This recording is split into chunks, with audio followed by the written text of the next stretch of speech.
usually he would try to help his team early, and he wasn't present in the early fights at all. Like, he was just not a factor. He didn't come to the fight. So I feel like there's a bit of like miscommunication within the team, or like something is not right with the team. It's not just about trying heroes. Okay, we're going into this draft. Effect they're on the rack, frankly, here, Jack. I mean, they've got to win this one to have any opportunity of getting out, and that's a tough ask for them, isn't it? They're 0-4. I guess everyone looks at the table and just goes, well, that's what we kind of expected. But is there more to them with Rezo in the team?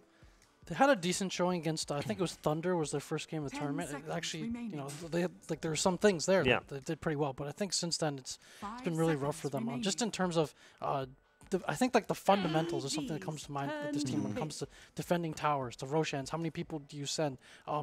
Defending their base and like pushing the waves out to try to stop pushes or to set up plays. Like, I think they've had an issue with some of those things. And so resolution, I mean, and this is where, you know, you can't go with the individual player too much, or it's hard to evaluate them in that kind of situation. He hasn't gotten the chance to really get the farm and space that he needs to carry these games. Yeah, that's a really good point though. Like, if you don't do the fundamental stuff correctly, everything else like has really little to affect the game because the basics are not right. They also don't look happy. I was going to say the same thing. Yeah, that looks like a pretty miserable room, doesn't it, right now? Yeah. Dire team pick. Even Fear's got more of a smile on his face. That's very unusual. There is one man on your screen right now, Jack, who seems to be inevitably tied to DAC, which is Samael, just because of what happened in 2015. What is it about him in this tournament? Yeah, it was. I mean, it was his coming out party, right? I think like he played in one tournament with EG before. It was like in Vegas or something, and then they came to DAC. That was his first big win. He always presented this image of like, you know, kind of like brash and cocky, as the Chinese would say. It doesn't translate directly, but it's like jumpy, and so it's like, you know, he's like in your face, and he's like you know, unapologetic about being kind of in your face like that. So that's something that the fans both like, and you know, hope that obviously he doesn't continue to beat Chinese teams and make things harder for them. But you know, they respect that. So. All right, what do we make, Carla, of these first two picks? I really like Slardar with Gyrocopter, and I also like it a lot against Furion. It's one of like the best heroes against him because you just find him, stun him, kill him. But I think the DK is an excellent response pick from EG. I think it counters Gyro a lot harder than people realize, and it's also obviously excellent against Slardar. A couple of notable points from the picks and bans from the first 2 days. Gyro is currently 18% win rate, and Tusk is 26. Yeah, that was going to be my follow-up, which is Gyro just seems to be really overpicked right now. And the reason is he's getting first picked, and he's getting first two'd consistently. Right. And the hero is about as figured out as a hero can be. And it just took a pretty substantial nerf. Like the 10 seconds on flat cooldown. I think if they had made it like 20-second duration, 40-second cooldown, it wouldn't have hurt as bad. But did it go from 30 to 40? Yeah, and the duration wasn't changed. So now you have like one flak, and you play around it, or you use it to farm, and all of a sudden, like a team they can jump you now. And a lot of people were saying, oh, it doesn't make that much difference, but it does, doesn't it? Over the course of a match as well, that's a long time in between. It's farming tool as well, so you're a lot more concerned with utilizing it. It's like, it's sort of like, I don't know how to explain it, but you're more concerned about using it to farm, and you never really want to be in that position because then maybe that fight you were thinking about teleporting to doesn't happen, and you've just slowed yourself down because you were concerned about your cooldown. And it's also just countered by a lot. Like, people know how to counter a Gyro. You know, everyone in Dota has a list of like 10 heroes now because they've seen them work. It's been in the meta for like 3 months at this point. It's like a hero life cycle type of thing, right? Like it comes out, they pick it early on because it has lane flexibility. It appears to do a lot of things. You have hybrid damage against some of these very beefy laners, and it can carry you later on. And then over time, over the course of a tournament or two, everyone's like, okay, we all need either a Gyro answer or we need to be first picking it as well. And they're first picking it into teams, like you said, who do have Gyro answers, and then suddenly it starts to drop off in pick priority, the win rates go down. We saw this maybe a little bit with Omni Knight as well in recent months, or even a Razor, that you're not just seeing right off the board immediately. It's funny because it really is a life cycle, because then they drop out because like, oh, this hero can be beaten, and then someone sneaks in, and you see it now, it's like a 4th pick Omni, like, oh shit, I forgot about that one. Yeah, and it's still a really good hero. I like the Morphling ban from Effect. I think that's like the GOAT. It's just so good against Gyro now. You steal his flak, hit everybody, and you blow him up. Great using Morphling as well. One of the few to utilize its newer features. So are we going to see a Pango in this second phase, potentially for Effect? I don't think so. We've seen this first pick Nature's Prophet a lot from EG. It's been interesting. I think it's been one of the most clear changes of this new team that we've seen, and like it's interesting. The hero almost functions as like a Chen in some regards, like with just being a great lane bully, except less dependent maybe on creeps. You have a lot more mobility. You can take towers, you can scale it, and you can conceal its position as well. So. And especially after they changed Chen's ability to send back creeps in the off lane, it's much better as a laner in the first couple minutes of the game. Like you really can't punish a Furion hitting you with an Uv or a Blightstone for like 60+ damage and 2 or 4 trees. You can also pull a creep wave if you need to. But it's a nightmare for the off lane in general. Like how they run it, they just like put him in a safe lane, they hit the off lane, and once he hits level 2, he TPs to another lane and he helps the other lane. Like he's basically gonna win 2 of your lanes if you play correctly. Nightmares. The Bane is out for effect. You stole my line. I remember KP's Omni Knight just we just think too alike, Kyle. It's gone beyond some sort of connection at this point, isn't it? I mean, the issue is that it's actually just a nightmare playing Bane against Furion. You don't punish him in the laning phase, and a Clockwork. That is that's great. We were talking about that earlier yesterday about how you pick Clock into Slardar. It's really good against Bane, and the Gyro. Bane as well. Yeah. Everything that hates playing against Clockwork. Yep. I like the pick. Look at Crit's face right now. He's like, yeah. It's one of the most fun heroes to play as a support in a good game, but it's utterly miserable when you have a poor game. Like if you need at least 2 lanes you can pressure as a Clockwork and threaten kills in. Otherwise you just run in circles and feel terrible, and you just don't accomplish anything within the game. But especially when you have a Furion as well, it's just a really good combo because you have all this ability to make plays quickly and bring more heroes in the enemy team you can respond to. That's another hero really poor against Clockwork, however. And now you can maybe even consider Sumail playing Clock because it's just such an incredible game for a core. Rubik Band as well. 10 seconds remaining. Misery especially seems to really value vision a lot in these drafts. So you see like the Bounty and Beastmaster's ban. Like he'd often take that first pick Bounty if it's there. And then the Nature's Prophet and Clockwork also both contribute to that. And for this team's playstyle in general, again, they look for bullying lanes, but then they try to scale a little bit off of that. The vision is like a big deal, right? I would say they're one of the teams that are more greedy with their support. So they tend to like distribute like more farm to their supports, give them heroes that can scale. This is the pick that really defines the draft, is first pick. I think first pick is all about these last 2 heroes. And I like EG's lineup in that they have 3 heroes that don't really give too much away. You can kind of guess the Furion, of course, is going to be Misery's heroes as support. But then there's a DK that can be any lane.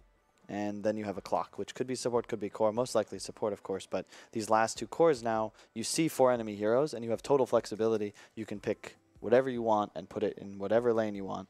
And you have Arteezy and Sumail, 2 of the more flexible core players in the world. It's interesting with the way they've picked that Clock as well. The way they've run this before is for Sumail in the offlane. But they don't usually pick his hero until the last 2. It began as a support, I think. Yeah. And there's Luna. A really solid Slardar and Gyro counter because you threaten, like you just, actually, you know, it's funny because you have really high armor, so you don't really fear Slardar's ultimate. You know, it's an agility hero with a high agility gain, so you're usually not really fearing that so much. And you get Manta. Yeah, but you used to blow him up with your ultimate when he ran and sprinted and took 50% more damage, but you don't actually threaten him as much anymore. I mean, I just think Slardar's really good. But it's still a really strong pick here. I like the Luna. And that's what EG's been leaning on a lot. The Arteezy Luna, this high-tempo ancient farmer that you can clear towers with and then just look to farm, rice the map, and get a Roche in general, it just like helps their draft a lot. Like, because Furion, Clock, they are not heroes that are really good in team fight, and just Luna just helps with that department, and it goes really well with DK. You take towers quickly. The momentum of the game is really, really fast. Yeah, you have another tool against Bane, against Grip from far away. Gyro is really can be really afraid to fight you before BKB. And then just kind of this hybrid damage also helps your lane against the Underlord. So he feels a lot more threatened as well. So they feel like it is a Sumail hero that they're looking for, because that's hence the Abba ban. There's a lot of options. I think they might Pugna with that ban. Pugna's really strong here. They could Puck. But I don't really like Puck too much. There's a lot of stuns and an Underlord you have to play into. I think it could just be a Sumail Clock, but if they were to pick his hero, I think it'd be Pugna. As far as other supports they could run, there's just so many options. You know, maybe it's like an Earth Spirit, a Tusk. How's the Bat here? Not bad. Bat's pretty good. Yeah, not bad. I don't think you need more. Like, I just don't think you need a Bat. It would be good, but I feel like you'd rather just take a core. I think you want a tank, right? Your front line, so it's easier to play. For their lineup, they have a lot of backline heroes. Yeah, I think you have DK Clock, and Luna will eventually have the Aegis and a BKB. I think there's enough to play around. I'd rather them look to add another source of damage. I think that's part of what makes VPs and Secrets lineups so consistently good, is that they always have these 3 cores. We saw that in the game yesterday, even in Newbie's lineup, where you have these 3 cores, and even though they really played poorly, they came back and won the game. Ooh, I like that pick. So that's a Sumail mid Lesh. Yep. I like this a lot because you don't really... You can just send the DK off lane. He's not going to have an issue. You can even aggro tri-lane because you have a Furion and a Clock. So you can either secure lane control or just fight with your Furion. And Lesh is just super strong hero right now. I think Sumail's one of the best in the world with it.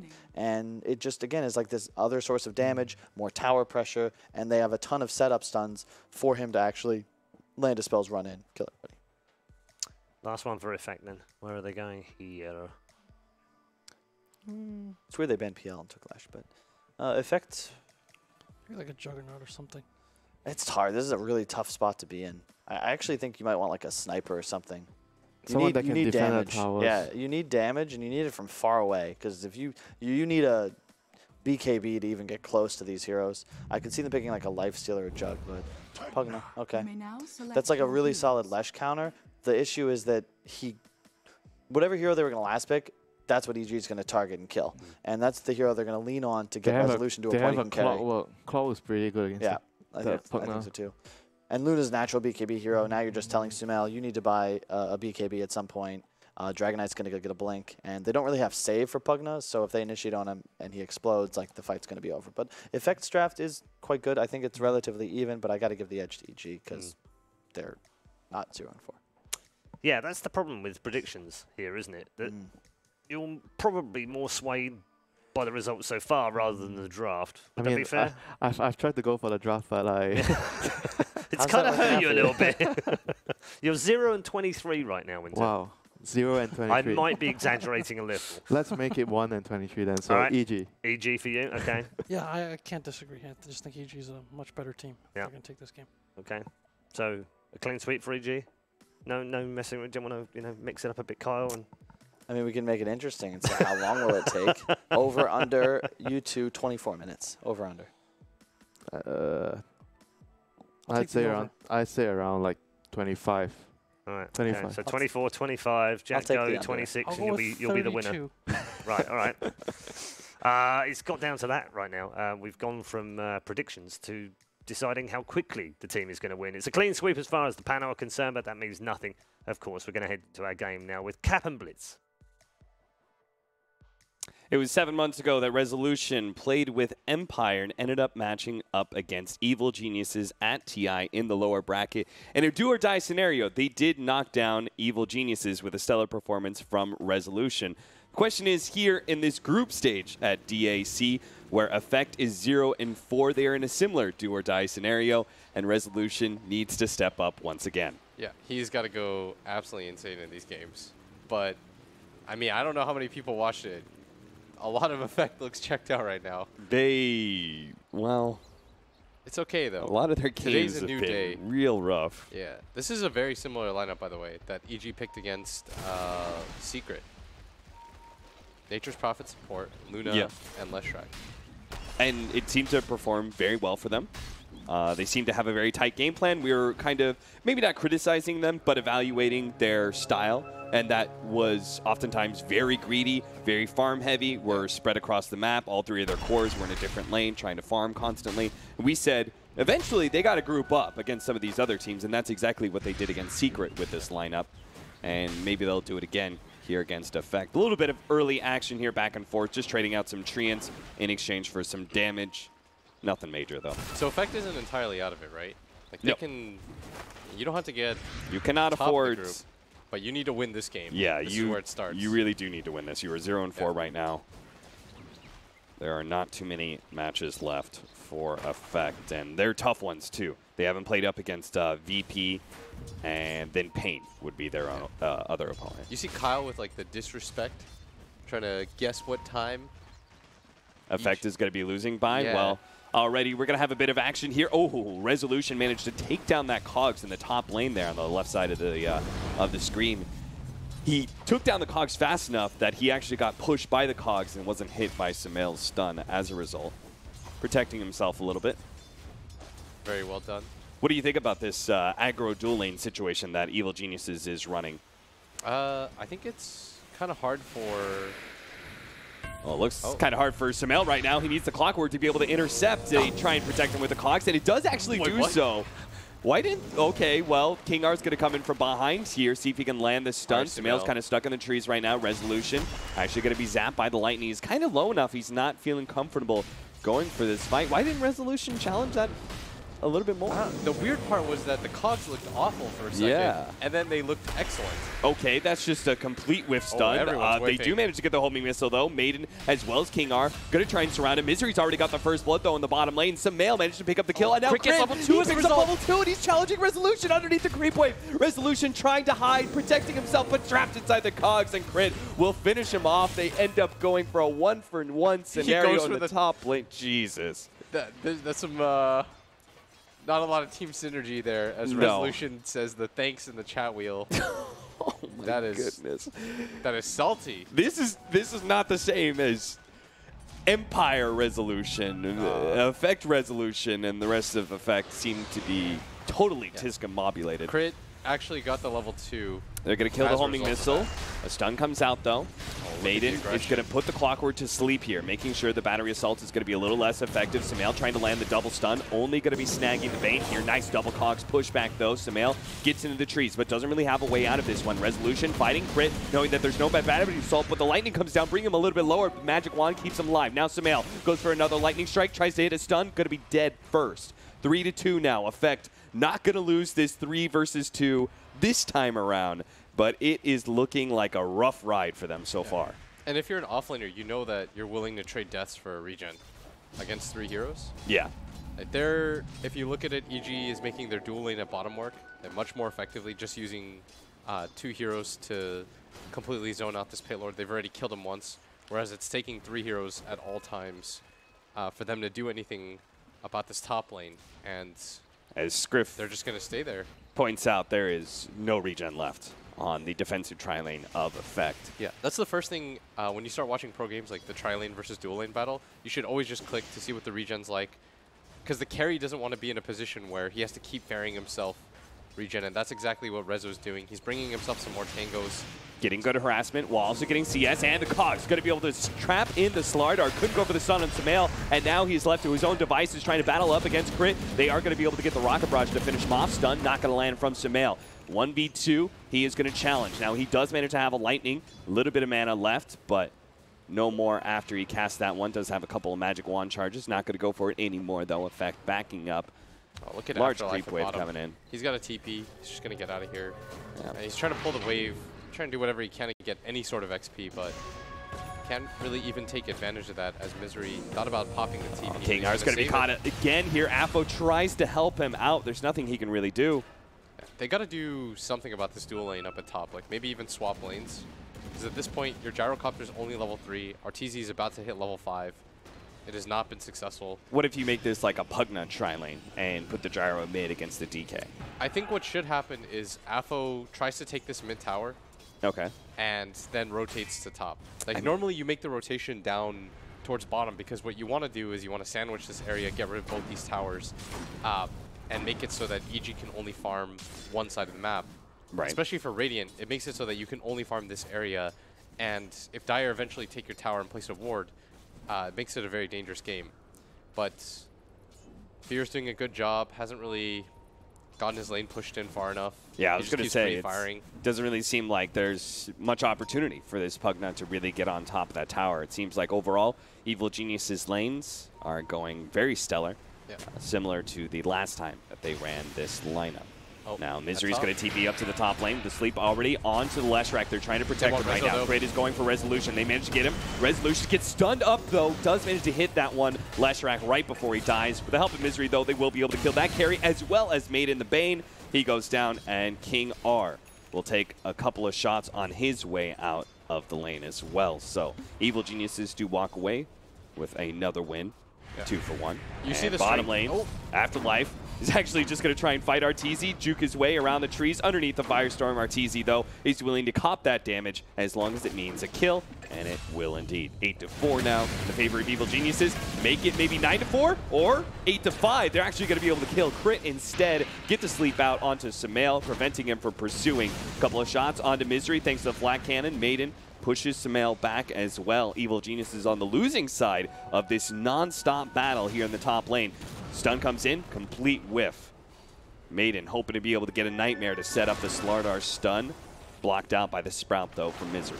Yeah, Misery going to go for the TP. And you're starting to see the strength of the Nature's Prophet 5 position is he starts in the lane, just gets into right-click fights with the offlaner, gets that Orb of Venom, makes it very inefficient for him to trade.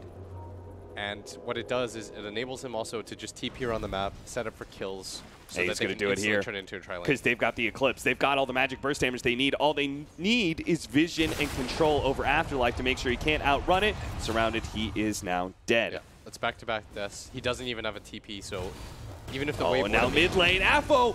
Oh, he's barely going to go down. Last shot from Fear will finish him off. At least he managed to kill the Clockwork on his way out, but still. It just seems like Evil Geniuses are all over the place, winning all of the lanes with their movement between their two supports, but they leave Sumail alone in the top lane. He actually pokes his head out a little bit too far. Resolution and Maiden quick to punish that. Yeah, it's a very nice kill. They needed something like that. They need the momentum swing right now. Try to get some core kills. I mean, being able to kill mid would be the big one. Sumail's rotating here too. They're anticipating more heroes to come mid. Yeah, they're mass rotating over. They're going to lead with the stun. Going to be able to land that stun. Have Sumail follow it up. Misery from behind with the Treants as well. They aren't going to be able to get the fire, and the Lightning will be able to finish them off. So Evil Geniuses, they group up pretty early. 7.5 minutes in to see 2 cores in 1 lane from Evil Geniuses is not the norm, but with this sort of lineup, that's exactly what they plan to do. Yeah, that's a nice rotation. They're starting to vary their style a little bit more than they previously were. And part of the problem in their games against like Pain and VGJ, even in wins, it feels as though they weren't very willing to move early on. But this is one of the earlier rotations that they're going to make. And the reason Sumail makes that is because the mid tower of theirs is very low. They anticipated Effect to be there in numbers, and they were trying to match that.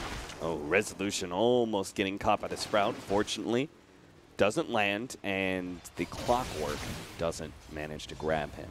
Yeah, and Rezo is just trying to hang on in this lane. Has a very decent amount of CS, despite being pressured so heavily. And in that regard, they're keeping up, but they need to do something about this aggression. They also have to do something about the Luna. Yeah. Really far ahead compared to everyone else. And now Arteezy is going to be the one to rotate in. Resolution's going to push back some of these heroes, drop the ult. Now going to be caught, though, by the Sprout. And Crit is going to be able to snag him inside of the cogs with Arteezy now here. They're going to run down Afterlife as well. So Maiden is going to try and stop this one with a sleep out. Gets a lot of damage onto Arteezy. A couple of swipes there from Afterlife as well. Arteezy is going to be forced back, but Sumail is still in good fighting shape. Needs to run away, though, as he sees more TPs coming in. Fiend's Grip is going to lock him down. They're going to be able to stop that. Oh, no, he actually didn't throw it onto Maiden. He does have the Eclipse, though. Will blow up the startup, but they still manage to get the kill onto Luna. Now Maiden trying to make his way out of this battery assault, but Crit is going to be able to keep pace with him. Should be able to take out the Bane. Goes for the sleep, trying to help himself a little bit longer, keeps himself alive, and maybe that means that Crit will die as a result. Stuck inside the Pit of Malice. Afterlife will cleave him down. 14-10 now. Effect do strike back in that top lane. Eclipse was used, and it still was an equal trade-out. Yeah, and this Pugna might even get mid-tower. He went all the way towards bottom because he thought that EG was going to defend for that, but EG instead kind of sidesteps them. But him being able to grab this mid-tower would allow him to get a lot more active on the map, because what you want to do as the Pugna is you don't want to just take fights to take fights. You want them to transition into pushes. That's why he goes mid. But curiously enough, he's not going to go for the blast. Maybe anticipating a gank. He's in fact just going to back up and go to smoke with this team. And if they can catch Fear here, this would be a very nice pick-off. Yeah, absolutely. Fear is currently sitting at level 9. You'd really like to see them grab some of these outer towers, though, because they do have a Pugna strategy. And they might just find Fear here. He is going to farm these creeps. They've got a ward too. Okay, they're going to make sure they've really caught Fear dead. They're going to sandwich him with the help of the Underlord, make sure that the Pit of Malice allows this Lardar to be able to land the stun, turns around, does manage to get one stun out, and Fear does not get caught by the Pit of Malice. Maybe King R can still run him down with the sprint. He's got the stun that is going to be able to land. They need more magic damage out, and they will be able to get the blast from Afo. So effect, well played, well set up. Resolution turns onto Misery and gets killed in the top lane, but a hook shot in, and he managed to push back the Bane as well, trying to get the Cogs into the creep wave. Now the Fiend's Grip, holding him in, is going to be stopped for a moment, and the Bane has given up his life, but it saves the Gyrocopter, and that's the important part. Yeah, a very nice sequence of events for effect. They needed something like that. The Pugna, very nice rotation onto this Dragon Knight. They even managed to save Rezo there. Not a bad sequence of events. They do lose the tower up at top, but that was a little bit inevitable with the heavy rotations, and now the Dark Rift going to come up at the top, stop this push.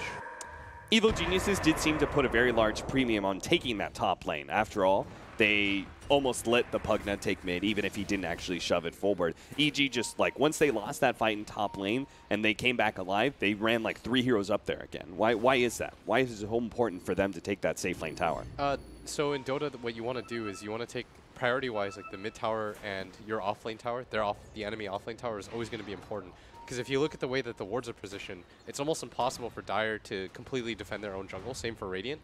Like, it's very mirrored in that regard. Because if you place one ward here, like they have, it still doesn't stop you from getting smoked on from mid into your jungle. You can come in from the tower and in. There's too many angles to protect from. There's no one ward that's going to protect you from every single angle. Whereas if you play in the offlane area, it's much easier to just place 1 or 2 aggressive wards and play around that fact. Because even if you have the shrine here, you'd imagine there's too many angles for you to get collapsed on. You get bursted down. Instead, it's much easier to play in the enemy offlane, pressure this tier 2 tower.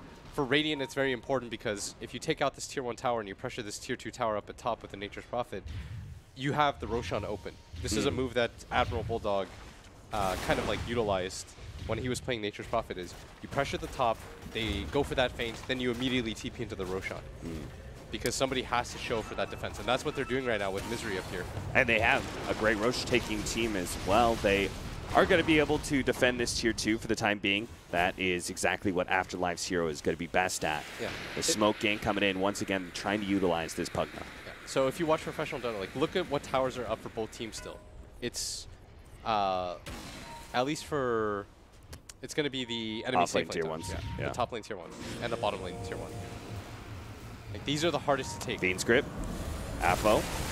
They do have a pretty easy kill. And they're pinging. They're trying to see if they can get more. But taking the enemy safe lane tower, or the regular safe lane tower, is really hard. Because almost everyone rotates in for that. It's very easy to defend the offlane tower because of the vision advantage, like I mentioned. Yeah, you have natural high ground areas surrounding it. Exactly. But I like what Effect are doing. They've placed 2 wards, and they're going to always fight around where they have vision. Okay. And they have very good vision right now on the map. They've got 4 wards out. So rather than, I mean, isn't this a little bit opposite of the normal strategy that we see? Instead of playing in the Radiant jungle, they have focused a lot of their vision in their own offlane, in their own safe lane area, trying to protect their own jungle. Yeah, they're trying to make sure that, I'd imagine the Gyro has an easier time just farming out stacks, but they don't even have stacks yet. And mid? Well, that is a pretty easy pick off there for Fear. I think the bigger reason why they did this, though, is so that Afo could come up top with the Pugna and just take all the tier 1s. And you have to fight around vision against EG's lineup. And if you have vision up there, like, very deep, your Pugna's allowed to play this kind of game where he just gets to blast down towers. Double damage Shadowblade. Fear goes in for the kill. But a sentry's been laid out. Fear is not going to stumble into that trap, though, and they're actually seeing a rotation from Effect here. They're going to play the bottom lane instead. Afterlife has drawn a lot of attention here, and Arteezy actually shows himself immediately slept up. Now Misery needs to try and wake him up. Let Arteezy get out of here. Use the Wolf. Now Arteezy's going to turn with the Eclipse, but there are more party heroes. FX is going to be able to come in. They save Maiden's life, and now Misery may be run down as well. Good Sprout block off the TP out, and it will be successful. Barely doesn't get him. That was a move that certainly caught Evil Geniuses by surprise. Effect with the full-on 5-man rotation down to the bottom lane. Yeah, they expected EG expected only 1 hero there, and they thought they were just going to get a free kill onto the Underlord. And they assumed that the Underlord would be at top lane to defend that tier 2 tower push. But instead, he makes the full rotation around. That's why I said cool move, because there's absolutely no way that EG can anticipate that play. But Evil Geniuses may still find that kill on the Underlord here in the top lane. Fear makes the wraparound with the Shadow Blade. And it is now 17-14. It was looking like a rough start, but we have certainly made this game into quite the bloodbath, and Effect have managed to keep up so far. They're only 4,000 gold behind Evil Geniuses. That is not an irrecoverable amount. No, not at all. But I'm trying to focus more on like the ward game nowadays. Like when I read the map, ever since I read that like San Sheng thing, I mean, it didn't about help VP's teams. warding. Yeah, like VP still winning games. So yeah, VP's still a baller team. But I mean, the importance of vision and like where teams decide to place wards often tells you like the story. It makes it easy as a commentator to try to guess like where the next plays are going to be. You understand their motivations Exactly. and what they're going to be trying to do. It allows for map movement. Like this ward that EG places, it allows them to see them if they do contest for the Roshan. It's like twofold because it protects the shrine area and it makes it so that if you come in through this area, you'll always see them. Like they have to smoke to fight you at that point. And that's what tells you like, okay, they've taken the tier 2 tower at the top. We talked about why that's important. Yeah. And as a result, they place this ward. They'll see you coming if the Roche fight does happen. Meanwhile, there's not a whole lot to read into Effect's wards because they don't have any. The sentries from EG have been really on point. They do manage to get the initiation on a Misery, but quick response, catching the Pugna, and this is a big-time kill. That's why the Underlord's actually going to TP in with the Dark Wraith trying to defend this team fight. He's going to bring in Resolution as well, but they're already on the back foot. Eul Scepter going to be used by Sumail to try and dodge some of this damage. Fear looks for that extra kill with the Shadow Blade. He is spotted out thanks to the Corrosive Haze. Crit is trying to run down Afterlife as well, and he's a little bit faster than the Underlord. Goes for the TP out. He's not going to make it. They do have plenty of stuns to stop him. They killed Sumail though in the back. Really? So they get a trade at least. King Art just went back in and killed Sumail, huh? Yeah, and this Pugna takes mid tower too. So not the worst sequence of events for Effect at all. Although I don't think Reza wanted to be there. He's like ping, he's like, we sure about this one? Yeah. But only... It seemed like the team fight was almost kind of already over. Effect already had to retreat by the time they jump in. Yeah, they just wanted to protect their heroes. Yeah. And I'm okay with that play. Net worth-wise, still lead for Arteezy and the Dragonite. Resolutions, Gyrocopters trying to keep up. Looking longer term for this, it can't look good for Effect, right? A Gyrocopter compared to a Luna, Pugna compared to like this Leshrac, Dragonite. I forgot to ask. I was gonna ask somebody, by the way, about the Luna versus Gyro. Yes, you were gonna ask Bulba. Yeah, but I didn't get to. This is the second time now that actually, this is like the 9th time we've seen the Gyro versus... Yeah. People just don't seem to favor the Gyro anymore. I've heard rumors that like everyone thinks this hero is kind of... Meh. Yeah, and... He's still a nice opener, right? Just because he does so many things, but he doesn't feel as potent in that regard. That's why it's like it's always important to just like hold the phone, whether or not you deem something broken. Yeah. Because people will eventually figure out better ways to deal with stuff. Moving through, this is an interesting maneuver here. Even though the offlane tower is still there, Arteezy probably feels pretty protected. That being said, he does have an Aegis. Maiden's going to try and go forward, doesn't get the Fiend's Grip. And maybe that's for the best, because honestly, the rest of the Evil Geniuses was not too far away. They're going to try and land a hook shot here. Clockwork, not in range, though. Oh, man. Maiden barely lost vision of that. But that was still an Aegis Luna. Yeah, I don't know how much you get out of that. They would not kill him very quickly, and they would get into a nasty team fight. Yeah, interestingly enough, he's decided to go for the SNY over going for the Manta. I'd imagine because of the Pugna and the Gyrocopter being very good at clearing the illusions, especially Pugna. If Pugna just goes for the Ags, he insta just one-shots your illusions one by one with the life drain. I've seen a lot more SNYs. We've seen the Terrorblade SNY, right? I saw it yesterday too, at bottom Misery. Should go down for this. Tries to get the Sprout. Pit of Malice is there. King R, he doesn't have the stun up in time. Rough. Didn't get the bash either. Come on. You gotta get that RNG.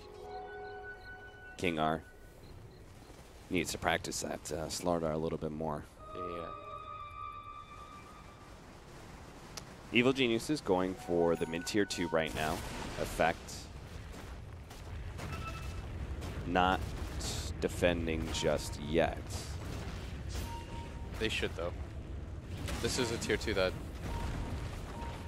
And that gold lead is, I mean, it was 4K not so long ago. Now 10K gold lead for Evil Geniuses. It felt like Effect was just kind of treading water for a while against Evil Geniuses, not letting them run away with too big of a gold lead, but now things are beginning to ramp up. And Effect need to find a way to turn this game around. I think Effect's problem is that like looking for a fight is a bit awkward for them. They do have the Slardar's initiation, but they would need really good focus fire in these fights. They'd have to find like the right targets first. Like if you can open up onto Sumail, kill him, get rid of some of the damage dealers, and kite Arteezy, then you're in a better position. But that's why Arteezy went for the SNY BKB, just so he can get up in your face. They do have 4 staffs though on the side of Effect, and they have a pipe on their Underlord. So the team fight isn't miserable. So even though it's a 10K lead, they're gonna at least lose Maiden. This smoke is gonna run into Maiden. He's definitely dead, but at least the rest of Effect will not be found in this rotation. Aegis faded out, so maybe Effect will feel more comfortable going for a full 5-man team fight against EG. That was the... If you're gonna lose somebody, Maiden is the best person to lose. This guy only has Tranquils. Is that why EG smoked up, by the way? Because their Aegis was fading? Yeah, it's because that's pretty common, right? If the enemy team is usually the one that smokes up around the time that Aegis is dying. Yeah, they're trying to be a little bit trickier with their timings. Yeah. And that's why Effect was also kind of looking for a fight, if you're wondering why they were like Dream Man. Yeah. Because they know that the Roshan's about to expire, and if they can catch like one person, that's pretty favorable for them. But Effect should at least defend this tier 2 at bottom. Can't afford to let them get the initiation here, but it's tough. Evil Geniuses have both the Shadowblade Dragonite as well as the Clockwork Hookshot to get in. They just need 4 staffs on everybody. Yeah. On the side of Effect, because there's no spells that don't get hard countered by 4 staff on the side of EG. Like EG have good single target disables, like good mix, but 4 staff very useful against pretty much all their heroes. Against the Clockwork, against the Luna, you get a little bit extra space between her if you get DK stunned and you're facing the right area. Do you agree with Resolution's build here, where he goes the 4 staff and is now completing the S and Y as opposed to starting for that BKB? I think he probably needs a BKB now. Like, I'd be really surprised if BKB wasn't the next item queued up. I think he really needed the mobility though, because nobody for a while could afford a 4 staff on his team. Right. And against EG's lineup, you need 4 staffs. Against the Clockwork, you're not going to just hold onto a Quelling Blade this late into the game or hope that your teammates get you. Right. That was a failing, I think, like especially EG had. You remember when Arteezy just kept getting sprouted? The notorious. You need 4 staffs. 4 staffs are such a good item. But look at how poor everybody is on the side of Effect. Like King R's not really close to 1. This yeah, the fact that you say everybody has 4 staffs, and then we click on their 2 supports, the 2 that would probably most likely have 4 staffs, and they're just too poor. Yeah. Look at the prioritization of items though. Afterlife has one queued up. Yeah. Zardar has one queued up. Pugna already has one finished. And this Bane doesn't even. He's a realist. Yeah, babe. He's like, what am I queuing up items for? Let's be like real, guys. There's no American dream here, you know. There's no illusions of grandeur. This guy knows his life is to buy the next set of wards for quite some time. And that's hilarious. You don't even have items queued up. Made me be optimistic, man. Yeah, what if you just get the last hit on like the kill on Arteezy, and yeah, then you get like a you know? grand. Okay, look at what he has queued up now. He's got 2 sentries. All right. Now we're thinking large. Let's go, Maiden. Dream big, friend. All right, so no. He was too over ambitious. You see that? He went from 2 centuries to 1. He was like, let's hold on. Let's just relax here a little bit. But goes back for the smoke. I think it's because he bought one. He's halfway to his dream. A fixer-upper, indeed. All right, so I think once they have all their 4 staffs, maybe they do wait for the BKB on Rezo, and Effect will take the fight.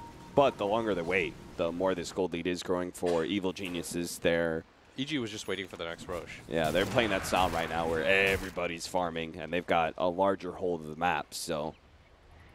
It only takes one fight, though, in a game like this, because their Pugna will push things very quickly. Misery's pinging at bottom. He wants people to know that there's a Pugna here, and that he's going to now start hitting Roshan as a result of this. All right.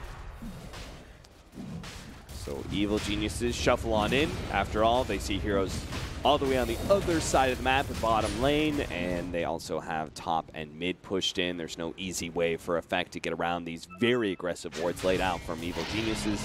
So EG conscience pretty much clear. No chance of Effect interrupting. Gets both the Aegis and the cheese. Hook shot in. We do have that Force Staff, so we will manage to get away from this one. Maiden, not going to be caught by the Dragonite. Oh, now bottom lane, Misery's actually going to be one kind of caught out here, but Misery has a lot of tankiness. He's going to be able to survive through most of that magic damage. The stun comes down onto the Slardar, though. And it's going to be King R who dies instead of the Pugna. Just not enough damage even to kill Misery at this point, who's got a Force Staff. Like, everyone's just buying Force Staffs right now at this point.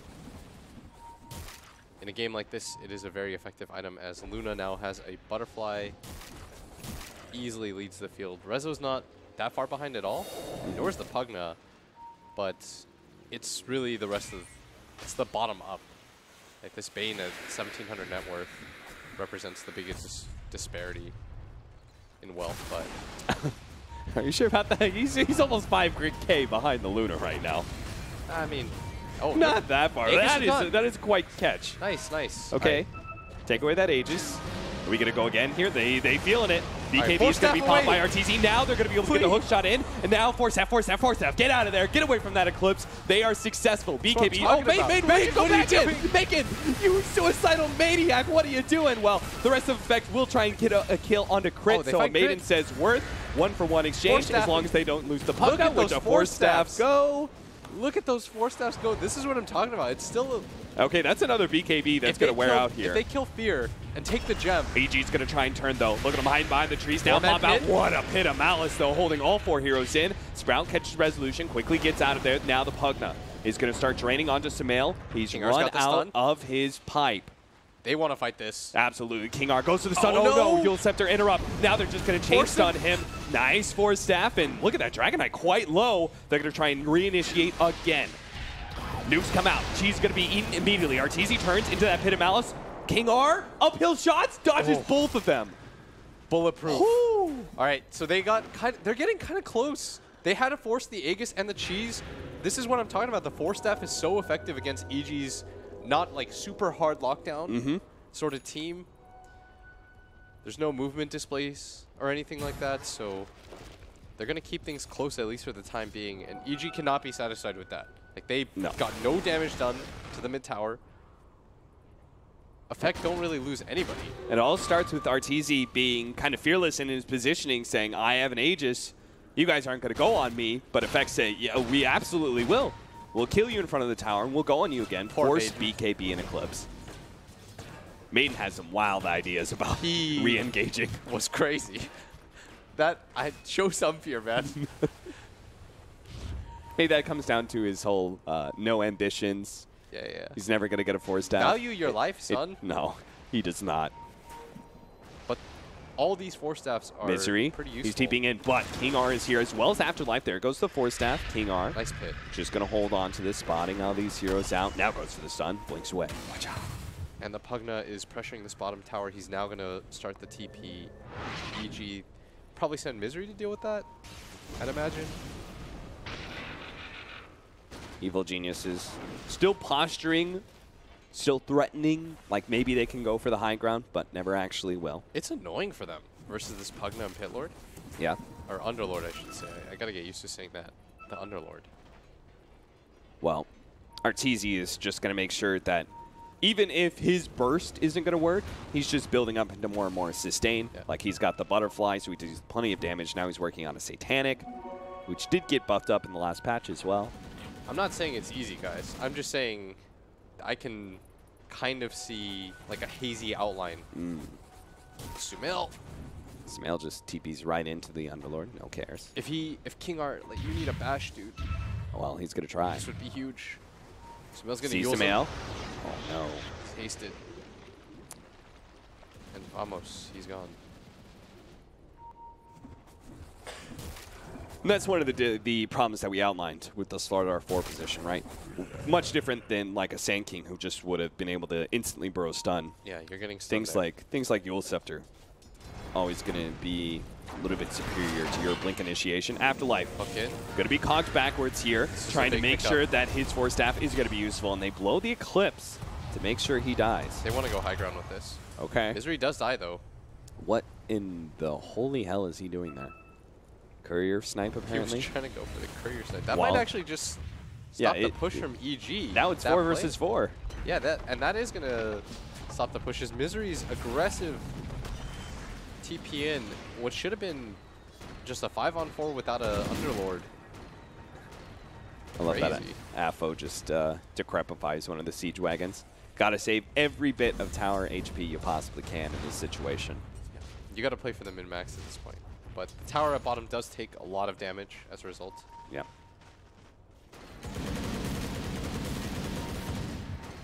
There's the main man himself, Resolution, who you've outlined as sort of a carry that you need to play around. Effect showed that they were willing to do that in their opening games at DAC. Didn't really come true, though.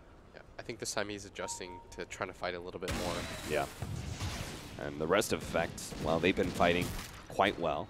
King R has had some excellent plays on this Slardar. Maiden's suicidal self has opened up some opportunities for Effect to trade out kills. I'm in love with Maiden. Yeah, like, he just like fiercely gives up his life for trades. Honestly, Maiden's got to learn how to love himself. Listen to some Drake or something. Been listening to too much Logic. Yeah. I don't want to die. you just like have some confidence. Queue up that Force Staff, dude. Samael, Invis, looking for an opportunity to get a free kill on AFO. The really real try kill it. would be on Afterlife. Like being able to kill this Underlord is probably the most important thing for them. As Rezo's getting closer and closer to the MKB, it's going to be very useful against the Luna. They have demonstrated that they have enough damage to kill Arteezy, though, in the past. But Arteezy now has this mechanic. Do they have, was it the Spirit Vessel? You gotta get a Spirit Vessel now.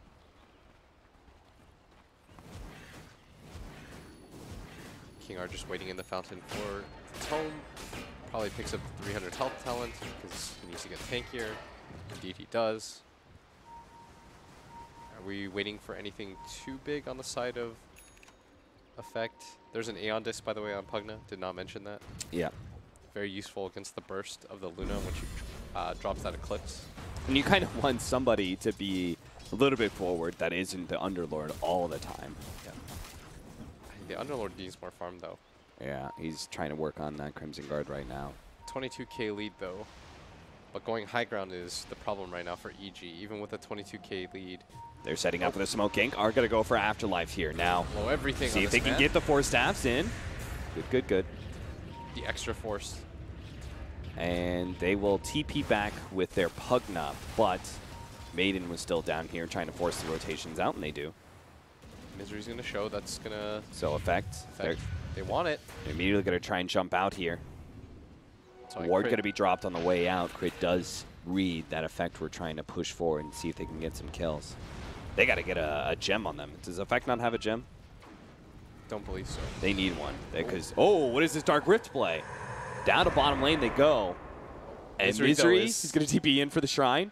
No, Maybe spotted. He's into going low for ground. Yeah, he's going to be spotted. Oh, man. That bounding rune cost him his life. Goodbye, Misery. And I think EG right now, the waiting room is going for Roshan. Yeah. But Effect, and do you go for anything here? Doesn't they look do like not. they are not going to just funnel Maybe straight if- towards that tier 2. Oh, Arteezy was really far out there. He was trying to get the grip. If he gets the grip, can you imagine? Yeah, that could actually be his death. He's got to be a little bit more careful. He is not close enough to his team in that position, but everyone does make the rotation over. EG still waiting on the same objective, which is the Roshan. All right, thank goodness. We got a gem now. because there was way too much aggressive vision from EG. Like 10 minutes ago, we saw it sitting just outside of the lanes. Now we actually had wards inside of Effect's base. You could still see another aggressive ward sitting on that bottom lane. Need to try and take some of this away. It's why Evil Geniuses seem to have such a great chokehold on the map. It's because they are pretty fearless. Oh, Afterlife bought that for them. He's poor, but Oh, wow. he understands the importance of vision in this game. Evil Geniuses trying to get into this high ground area before Effect comes up. Have to get up, though. Effect coming in with too many numbers. Try to get the high ground area so that you can secure the Roshan for yourself is the big key for them. Yeah, and in the process, they will start taking away some of the vision that Evil Geniuses has around this area. By the way, Fear opted to go for 2 times Dragon Blood, Okay. HP regen / armor, instead of going for the 150 GPM that we see very often. I think they anticipated this game being a lot shorter. Just like, maybe they hope to end it in the next push. He picks up the level 20 talent. I think they are hoping at least that with the Refresher Shard, Cheese, and Aegis, they can end the game. Yeah, and that would be a lot of firepower for Effect to contend with. Those 4 staffs are good. Who do you give the you probably give the Refresher to your Luna, right? Yeah, double Eclipse. BKB, double Satanic. Yeah. There's no Spirit Vessel. I think somebody should queue one up though on the side of Effect. Yeah, for sure. Your Spirit Vessel's not useful if you're not doing kills. That's where the balance lies. The call down just to try and deal with the creep wave. Unfortunately, no longer one-shots the creep wave. These creeps have gotten a little bit too strong. Maybe, okay, the crazy play, like the really YOLO play is to go into Roshan yourself with Amp. That would be... Just try and take it. That would be insanity. Yeah, well, Crit, he kind of reads that. He's like, all right, let's just make sure. Afterlife just shows at bottom. Yeah, the Flare's going to wear out, and they're going to be like, they just used Flare. Yeah. Let's go for it? I think this is... No, they have to go for a bottom lane. They have to go. Look at that gigantic wave. Okay, I think now it's a little bit too late, but EG's going to go for the Rosh now? Yeah, they 5-man smoke up, start moving across. Resolution. They thought about that play, though. They definitely did. King R ran into that pit for a reason. Resolution. You got to be careful here. Does have a BKB, so it's not the easiest kill. Crit. Actually running to the high ground. They're going to be able to get to the stun. Fiend's Grip goes down, but now Fear is going to stop that. Fiend's Grip, BKB, going to be popped by Resolution. He will manage to finish off the clockwork, but Evil Geniuses' Arteezy is still going to be a big problem, so they have to throw down these 4 staffs. Resolution stuck inside the Sprout, needs the help of his team. 4 staff 1, not going to be enough. Tries to heal him up a little bit more, but now Afo, he doesn't really have a whole lot of mobility. They look back towards King R. Evil Geniuses not feeling any of these opportunities.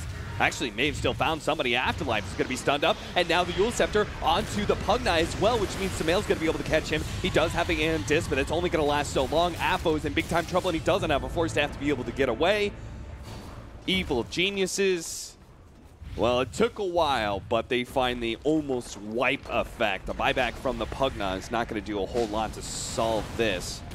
They just don't have enough buybacks left, and now he's going to be caught. 4 staff away, but the Yule Scepter catches him once again. Sumail's looking that he's just going to run him down before he can get back to the fountain. King R gets another boost, and that's enough to get into the fountain. Now asleep on Sumail. Rest of Evil Geniuses is taking all the racks, but Sumail may just take a beating here from Effect. Shiva's trying to disengage, not going to happen. The magic damage is going to be enough, but Evil Geniuses look for mega creeps. Should trade out for Sumail, and they will almost have it. Never mind, there's a melee rack still left in the bottom lane. Bottom lane still exists.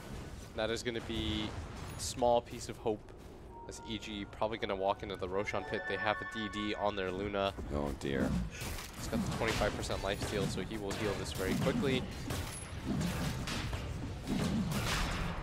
I feel like once, like Luna getting into this late game scenario, once she has the Satanic and the level 25. Oh, it's brutal. Like the fact that you have 50% lifesteal before even popping it, you know. Yeah, they really needed somebody to get a Spirit Vessel. They just didn't have the gold, though. They needed so many different items. And that fight was rough for them because it didn't really start on their terms. Like, Rezo runs in a crit, has to just pop everything off. 36,000 gold lead, but a kill on Misery would do wonders for their morale in this dire situation. They'll get that kill. Uh-oh. Evil Genius is just going to go straight for the high ground really quickly, though. The race for the base. Arteezy is going to go straight for that melee racks. Effect. They got to find a way to stop him. Shove him back with the homing missile here. Meanwhile, Maiden is going to die per the standard. Homing missile, a lot of magic damage onto Arteezy. Almost loses his Aegis here. In fact, will. But the rest of the Evil Genius is going to pop their BKBs, committing for the melee racks, and will assure that they get Mega Creeps. He wants to use the double eclipse. Yeah, he's going to come forward, threatening it. Grabify on him leaves him pretty susceptible to all this magic damage. Now the jump forward from the Dragonite, going for the Initiator, trying to bring down this Slardar, make sure he cannot set up the Pugna for a good wave. But now it's the tier 4s open. Arteezy focusing on those. If Effect won't take the fight to him, he will take the fight to the base. There goes one Eclipse. Refresher immediately activated. Effect playing on the outside, but their throne is quickly dying, and Resolution finally has to make a commitment here. Dark Rift trying to get back to the fountain. Resolution might just be saved by this one. They do manage to get him back. Good job, Effect. Your throne is dead. And nobody dies, though, weirdly enough. with That the double is, clips. you know, at a best-of-1 group stage, you may have lost the actual game itself. Maybe you can feel good that you survived to the bitter end. Yeah. And that is, I mean, even though the score reads 28-21, that's kind of the case with a lot of EG games. Sometimes they just die a lot, but Yeah. the gold lead was never in question. A Maiden ending with 1,000, less than 2,000 net worth was kind of brutal. But there were parts of this game that were competitive. Yep. But unfortunately, Effect is still going to be winless.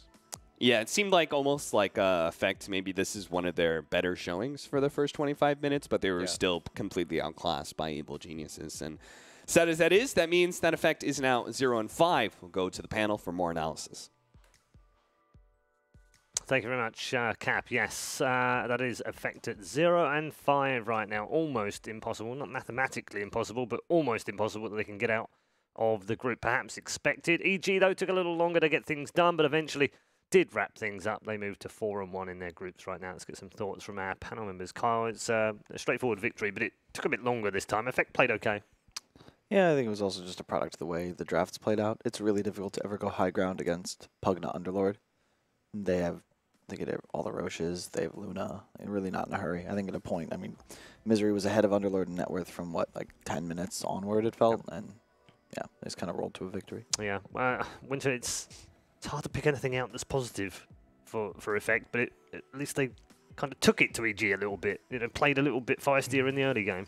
I mean, a little bit. I kind of felt like they had a pretty solid draft going, but like Jack mentioned earlier, they had a lot of fundamental problems. Like they started with a tri-lane, Slardar, Bane, and Gyro against the Clockwork and Lash, and they even lost that lane 3 against 2. And bottom lane, Underlord's not going to do anything against Prophet. You're sacking the Underlord, you're helping the other lanes, but you're not winning the other lanes. And that's how the game became so difficult after that. They had a pretty fun Pugna, but I felt like when Pugna was really strong, they didn't really get enough done. Right. Like Pugna was their saving grace among all the 3 lanes. Yeah, tough game all round, Jack, really, for Effect. Yeah, the game looked a little bit sloppy at times, but it kind of felt like EG was like, whatever, you know, we'll just take this fight. But it was still pretty systematic. It's one of those situations where it feels like the kill score is close and like Effect are able to get some kills, but they either overcommit so much on it or they're losing so much efficiency in the process. Like the entire map is just being cleared, they're losing a tower to kind of get into these skirmishes. And then in the big picture, that obviously favors EG. So it just felt like a slow roll basically towards the conclusion of this game. EG quite happy to give up those kills, Kyle. Why is that? I mean, their lineup can just eat creep waves a lot faster. They have more cores, and they hit these BKB timings, and all of a sudden you look at Effect's lineup, and it's just like, how do they deal any damage anymore? I feel kind of bad for Effect. I mean, I want them to get something out of it. You never want a team to go 0-7 in the group, but it's not looking good right now, is it? Are you one of those guys that thinks everyone deserves a participation No, trophy? absolutely no. I don't enjoy those at all. Those are. I remember those school days where my children, you know, took part in school day and would finish, you know, 3rd and 5th or something, and then would still get a certificate. Really? No, I'd rather they. You'd think they would follow their father. But and you just made be sure to second flame last them all for the that, time. didn't you? You made sure to let them know that was not okay. That was not okay. No, I don't like it. But on the other hand, I do feel bad for them because, you know, you come a long way, you come to China, you come to compete at a major, and you want to show something, but they haven't really shown anything yet. But also, like, have they learned anything though? That's true. I think that's Can they take something away? That's the more important thing for those like tier 2 teams, tier 1.5 teams. You may not have a good showing, but what do you bring back? Right. Do you get better after that? But on this basis, Winter, they're not even 1.5 or tier 2. They're tier 3, tier 4 right now on the basis of these results. Yeah, it's hard to argue with that. They had a lot of like pretty fundamental problems, like only tier 2, tier 3, or even tier 4 teams were made. I mean, it's pretty sad times, and they had to play with a stand-in. Maybe that also hampered their preparation. But it also hampers what they get out of it, doesn't it? Yeah. Because they're not really going to learn too much, and the other four get some experience. Maybe they learn from Rezo. Maybe. Maybe. Well, you'd hope so, wouldn't you? Scoreboard showing the road to victory for Evil Geniuses. They do pick up this one. Particularly rough game for Maiden in this one as well. He ended on just over 2,000 net worth on that Bayonet. And we're talking about a 45-minute game. It's not like it was a short game. Yeah. That's rough. Yeah, it's tough. I can actually relate a little bit to this situation because VJ Storm, we played at Macau with the stand-in at the time. Our carry Ritsu had left the team, so we played with KP, who was like a far more established player, similar to Resolution. So like Winter's point just said, like there's definitely things that you can learn from that person. Plus, that person can come in and kind of objectively evaluate the rest of your team, and if they're willing to communicate that can help you. At the same time, losing is always an opportunity, right? You're always learning something, or maybe it stresses you to the breaking point when you figure out like who can stay on your team and who can't, who can work together and who can't. And you'd rather those things kind of be exposed sooner. I think a lot of times if you're in the middle of the pack, like you're not really sure, like are you good enough to get to that top tier, or are you just kind of treading water a little bit? So I'm sure there's a lot to be learned from this experience, and also the experience factor that you guys were just talking about. It really does make quite a difference when you're on land against such good teams and all your weaknesses get exposed. You don't get away with anything. More positive news is for EG that qualifies them. That guarantees them a place in the next round, which I don't think was in much doubt anyway when they went 3-1. But they're now 4-1. They can't be caught by either pain or effect in this particular group. I think their sight's now firmly set on finishing in the top 2, right, Carl? Yeah, I would agree. Yeah. Who do they have left to play? I think it's just a week or two. IG today and I can Mineski. tell you. Mineski I think so. Yeah. Yes. No, they play IG today, Mineski tomorrow. That's correct. Yeah. Yeah. Okay. IG and Mineski. I think those are both pretty winnable games. Yeah, both winnable games. Yeah. I think if interesting. If they beat Mineski, I think they're top 2 for sure. Because they, it will depend on Secret. Secret versus VP. Yeah, it will depend on Secret whether Secret can manage to. Does it to pick up a matter game. first or second? Not really first or second matters, but it does mean that you get if you finish first, you get an potentially easier team on your side of the bracket. So that kind of matters. Our MVP for this particular game was the man looking off into the yonder, admiring the view. Or saluting. I haven't decided which one it is yet. But anyway, it's Arteezy. I don't think he had to do much this game. He was just had hitting to creeps. click some buttons. Yeah, hitting creeps. His team did everything for I was him. going to say, they're giving out awards for farming ancient stacks now. What's next? Show up at the LAN? That's participation right there. Yeah, you've got a bee in your bonnet about this whole participation thing this month. I can see that about Man, you. I won a Little League tournament when I was 12. And first place, second place, third place trophies are all the same size. That's I didn't understand. Kyle. It was the same. It was the same trophy. I would be as irritated as you appear to be now. I mean, that would just be 13 horrible. years. Thanks. And you've held that. It's not like it's burnt. That memory into your mind or anything. I keep the trophy above Moved my on. bed. And we're going to move on right now as well. We're going to take a break. When we come back, though, we'll have our second